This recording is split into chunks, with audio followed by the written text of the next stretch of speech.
Hi, Andrew from SACS. A couple of years ago I spoke at an event which was in fact for bankers. A bunch of bankers get together, some hundreds of them, to consider a whole bunch of stuff, and they asked me to speak after dinner. But give that a try one day, by the way, speaking to a bunch of bankers after dinner. But one of the things that intrigued me before I made my speech, stood up to make the speech, is at the table people were talking about the fact that there had been a rogue trader event. Now, you know about rogue trader events. This is where somebody employed by a bank or a stockbroking institution or something makes a whole bunch of trades and ends up losing their organisation a lot of money. And in fact, I think this rogue trader lost some hundreds of millions of dollars for their financial institution, which by any measure is not a bad day's work. Now, when I stood up to make my speech, I asked how people respond to this. What do you do when you find out that there's been a rogue trader event anywhere in the world?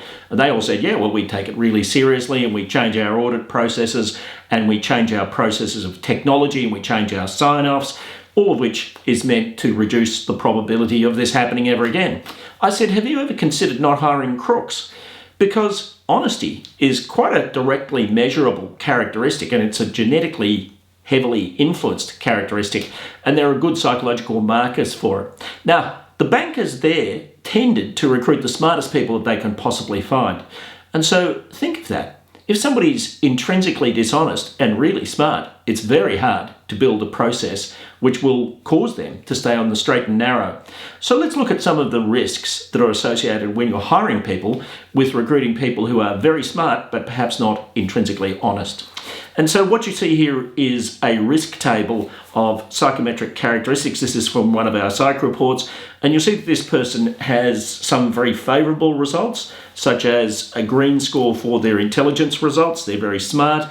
You'll see that their gender, which means that they're not sexist. Their ethnicity score is also favourable. They're not racist, age, etc., down the scale. But you see they have a red score for personality, and I'll explain exactly why in a few moments. And they have a red score for counterproductive work behaviours. Counterproductive work behaviours is the tendency to do bad stuff. And so it's bad stuff associated with either people, so that's things like bullying and harassment, or bad stuff for the organisation. And that could be things like ignoring your policies or breaking the rules or whatever.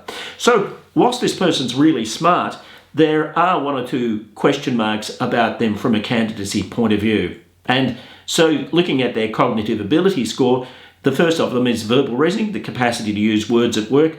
And you'll see their score is really in the well above average range here. And this percentile score, normed against a professional population, is 92nd percentile. So they're in the top 8% of the population for verbal reasoning. They're also very strong in terms of numerical reasoning, 94th, even better. So higher than 94% of any of the professionals that have completed this instrument in the past. Abstract reasoning, 79th percentile. So again, a very favourable result. Abstract reasoning is the capacity to understand how things hang together. A person with high abstract reasoning is able to see the sequence in things and also to foresee how things might turn out if you do certain things. So abstract reasoning is very heavily determinant of the capacity to build systems and also to break systems. So if a person is really high in this, you better hope that they're honest. And so that leads us to personality, and you'll see this characteristic here which we call integrity modesty. That is a factor, personality factor, one of the 6 factors of the Hexaco or 6-factor personality measure. And you'll see these 4 things here are called facets. They're small things that contribute to this larger thing of integrity modesty.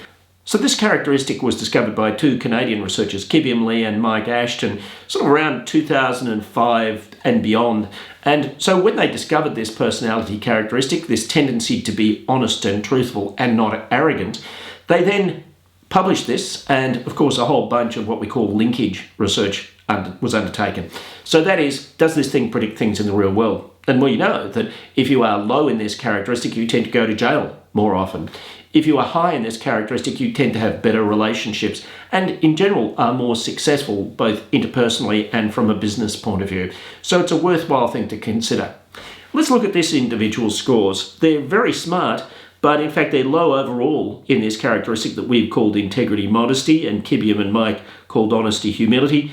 You'll see this person is low in genuineness, and what that means is that they're likely to be the sort of people who will use words to manipulate rather than simply tell the truth.